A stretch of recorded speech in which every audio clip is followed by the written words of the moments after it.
qui arrive sera le 23 décembre, mais sera surtout le 10 du mois de Tevet, le mois hébraïque de Tevet, le 10. Le 10 Tevet est un jour de jeûne en Israël, dans le peuple d'Israël, partout où il se trouve. Un jeûne qui commence avant le lever du jour, qui se termine à la sortie des étoiles, globalement un jeûne d'une douzaine d'heures. Mais un jeûne particulièrement chargé de sens. Historiquement, il s'agit du siège de Jérusalem, premier temple. En moins 587, le siège du premier temple par les Babyloniens. Ce siège va durer du mois de Tevet jusqu'au mois de Tammuz de l'année d'après, c'est-à-dire 17 mois. Pendant 17 mois, les Hébreux, les Juifs, ne sortent pas de Jérusalem, ni ne peuvent entrer. Ces 17 mois vont amener au 17 Tammuz, qui est la date du jeûne qui marque les premières brèches dans les murailles de Jérusalem, et le 9 Av, 3 semaines après, la destruction du temple, et ce que vous savez, la même date d'ailleurs pour les deux temples, 9 Av. Cette date du 10 Tevet est très particulière. Elle a plusieurs sens, elle a plusieurs données essentielles, mais d'abord, elle a une particularité, cette date-là, par le fait que c'est le seul jeûne qui peut tomber un vendredi. Parce que le verset nous indique qu'on ne déplace pas le jeûne du 10 Tevet. Le calendrier, depuis 2000 ans, même plus, est fait de sorte que Kippour ne tombe jamais certains jours.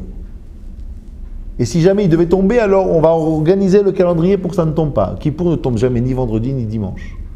Parce qu'il ne peut pas y avoir deux Shabbats de suite. Kippour est appelé Shabbat, après Shabbat, ne marche pas. Rosh Hashanah ne peut jamais tomber certains jours, ni dimanche, ni mercredi, ni vendredi. Jamais. Mais si jamais le 10 Tevet tombe vendredi, alors qu'on a les problèmes de préparation du Shabbat, comment on fait dans la rentrée dans le Shabbat alors qu'on est dans le jeûne, on ne change pas la date. Comme si on voulait nous dire là, il y a quelque chose d'essentiel. Ce jour-là, il a une portée très forte, très grande et il faut la mesurer. Si jamais 17 Tammuz tombe Shabbat, on le décale au dimanche. 9 Av tombe Shabbat, on le décale au dimanche. On ne peut pas décaler le 10 Tevet au dimanche, quand il tombe vendredi, ou au jeudi d'avant. Non.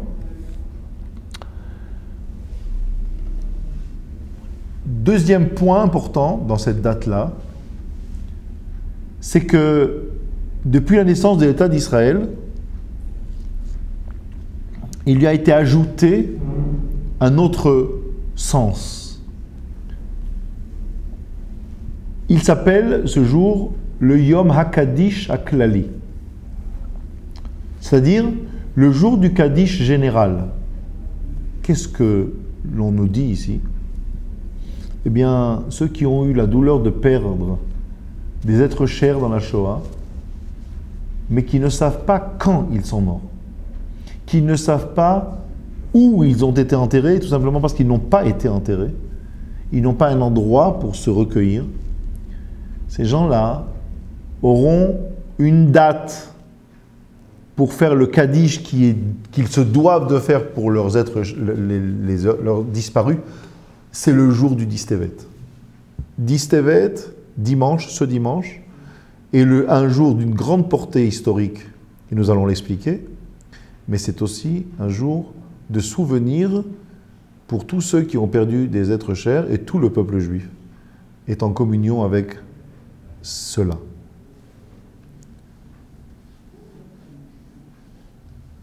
Une grande question se pose sur cette date du 10 Tevet. On vient de me dire que c'est un jour qu'on ne décale pas, d'une très grande importance. Mais pourquoi est-ce qu'on a fixé un jour de jeûne? Quand le siège de Jérusalem commence, pendant plusieurs mois, il n'y a pas de problème de manger et de boire à Jérusalem. On ne peut pas sortir, mais Jérusalem est assez grand pour faire tout ce qu'on a envie de faire, on n'a pas besoin de sortir. On est bien là où on est. Bon, on a l'ennemi à la porte, on n'est pas en train de dire que c'est rien du tout. Mais pourquoi fixer un jeûne? Autant le 17 Tammuz, je comprends, les brèches dans Jérusalem, c'est le début de la fin. C'est clair. La destruction du temple, on n'a pas besoin d'en parler. Mais le siège de Jérusalem, le début du siège de Jérusalem, qu'est-ce qu'il y a de tellement important? La réponse, c'est que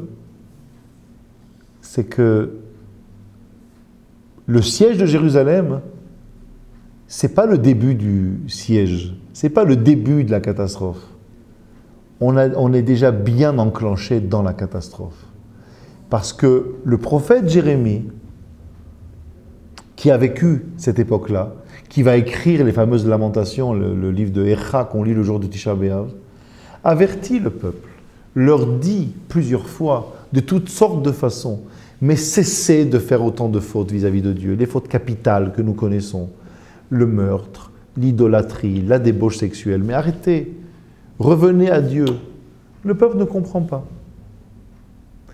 Quand le siège de Jérusalem est effectif, le prophète a le droit d'imaginer que là, ils vont comprendre. Vous voyez bien que c'est sérieux. Ils ne comprennent pas. Comme si on leur avait dit, voilà, là, c'est une dernière chance que tu as de faire basculer la situation et de revenir à l'état d'avant. Si tu ne fais pas cela, alors c'est le début de la fin. Cette date-là doit être mentionnée. Il doit être un jour de jeûne. Israël n'a pas tiré la leçon, n'a pas compris qu'il allait ici perdre tout. Ce jour-là qui marque ce refus de prise de conscience est un jour amer.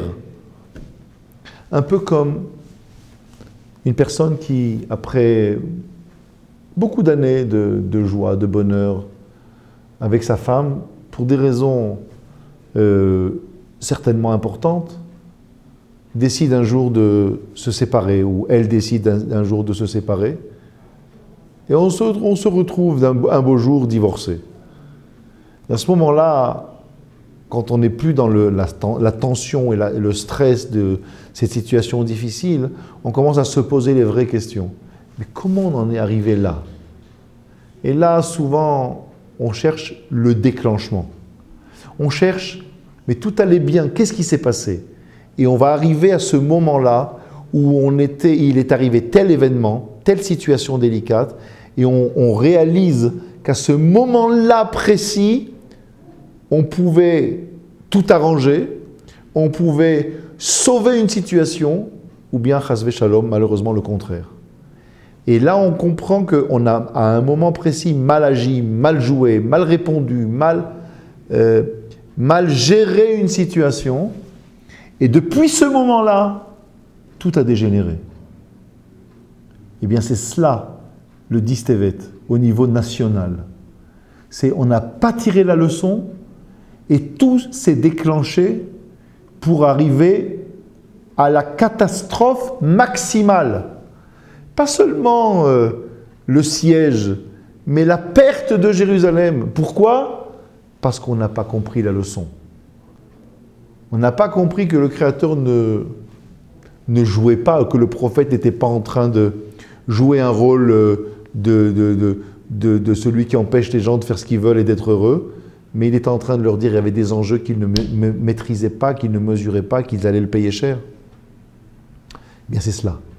C'est de cela que nous sommes en train de parler, et c'est pour ça que c'est tellement grave. Concernant le sujet de la Shoah dont nous parlions tout à l'heure, je voudrais revenir à une date très ancienne, qui est celle de cet enseignement de Rabbi Shimon Bar Yochai, donc il y a 2000 ans. Rabbi Shimon Bar Yochai, c'était un très très très grand maître, un des plus grands maîtres avec Rabbi Meir, qui était élève de Rabbi Akiva. Et Rabbi Akiva était très fier de ses deux élèves, de tous ses élèves.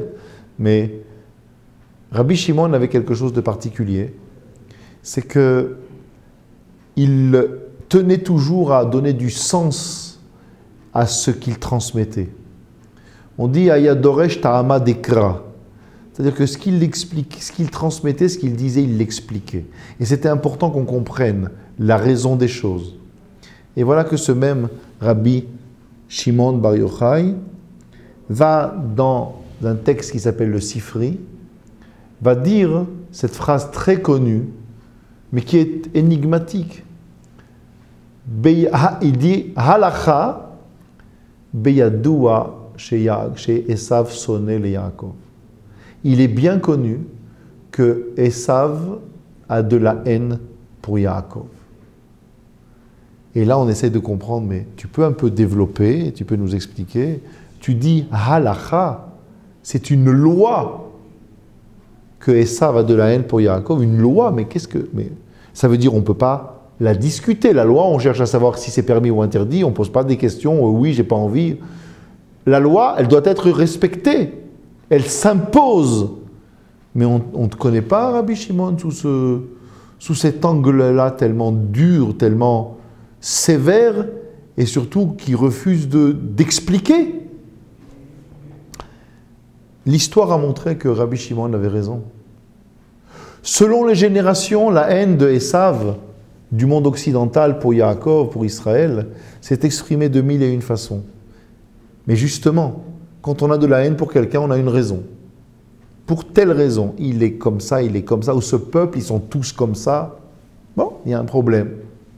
Lorsque, selon les générations, on a trouvé de nouveaux défauts au peuple juif, trop socialiste, trop communiste, trop capitaliste, trop proche du pouvoir, trop. Ça veut dire qu'il n'y a pas une vraie raison. Toutes ces raisons montrent qu'il n'y en a pas une seule qui est vraie, mais qu'il faut trouver des raisons. Et c'est ça le sens de Rabbi Shimon. C'est une loi qui est cachée sous toutes sortes de facettes. Mais cette loi, c'est que Esav a de la haine pour Yaakov.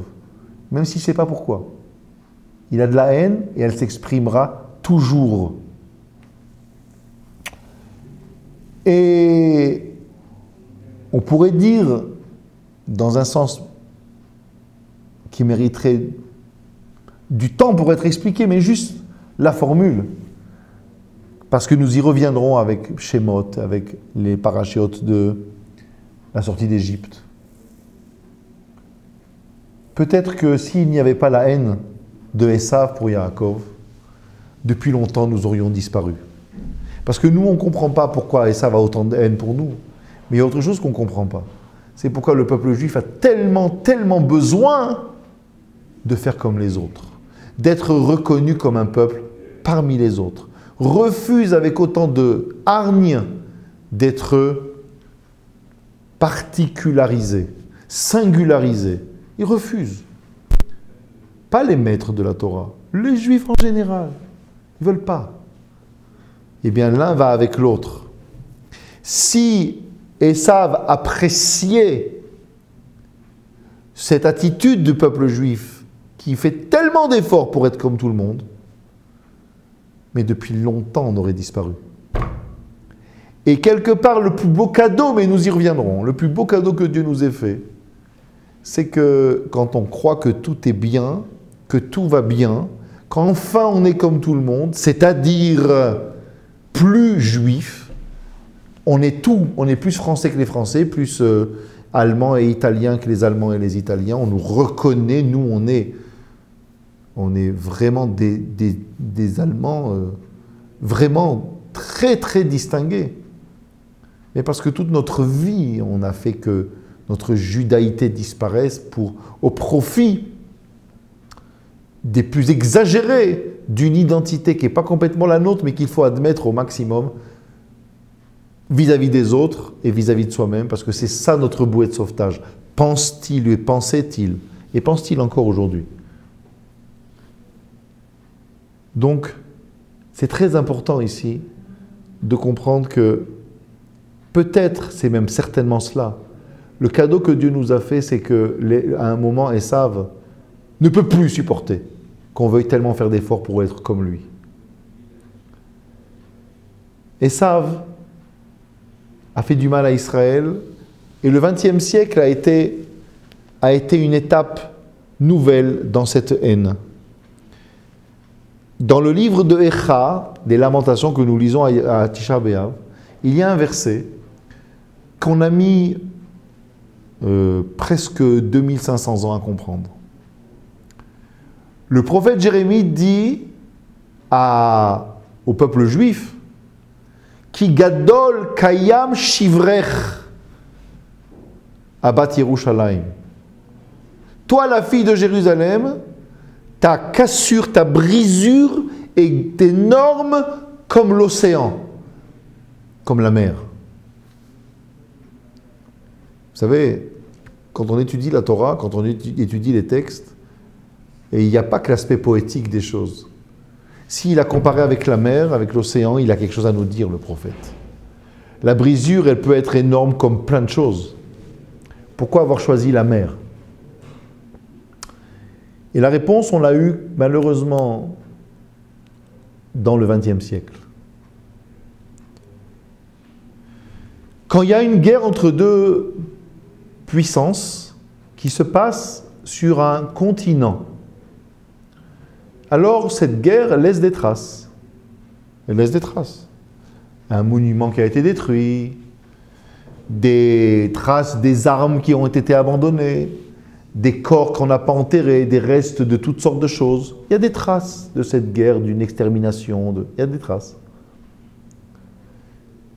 Quand une catastrophe se passe en mer, imaginez le bateau que vous voulez, qui a coulé.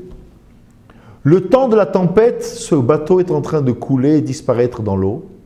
Quand la tempête est terminée, l'eau a retrouvé sa place et les oiseaux continuent de passer au-dessus des vagues.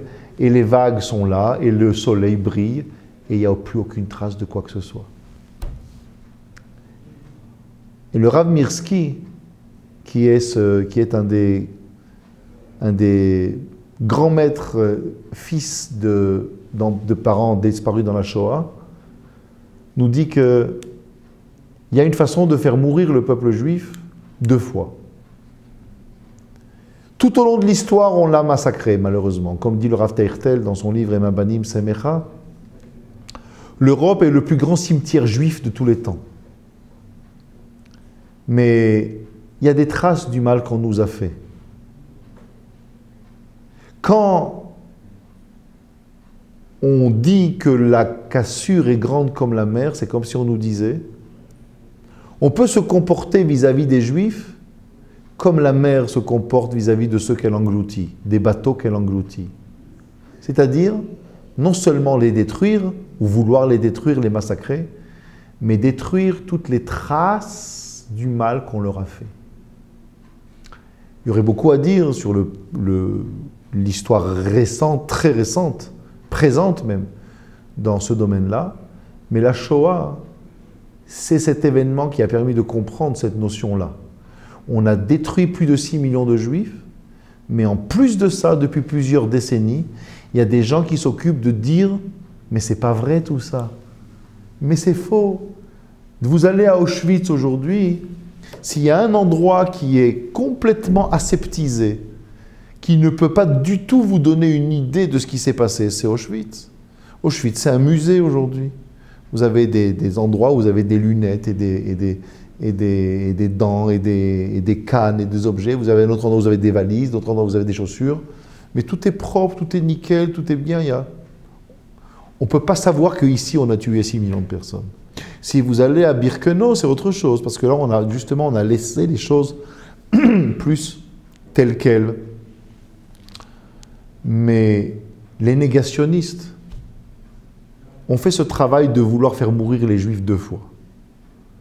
C'est-à-dire, pas seulement connaître l'histoire d'un peuple qu'on a voulu détruire jusqu'au dernier, mais en plus de ça, depuis plusieurs décennies, nier l'ampleur du massacre, l'ampleur de la haine, et dire, mais non, c'est vrai qu'il y a eu quelques problèmes, mais jamais 6 millions, et jamais on a fait ça, et jamais, et jamais.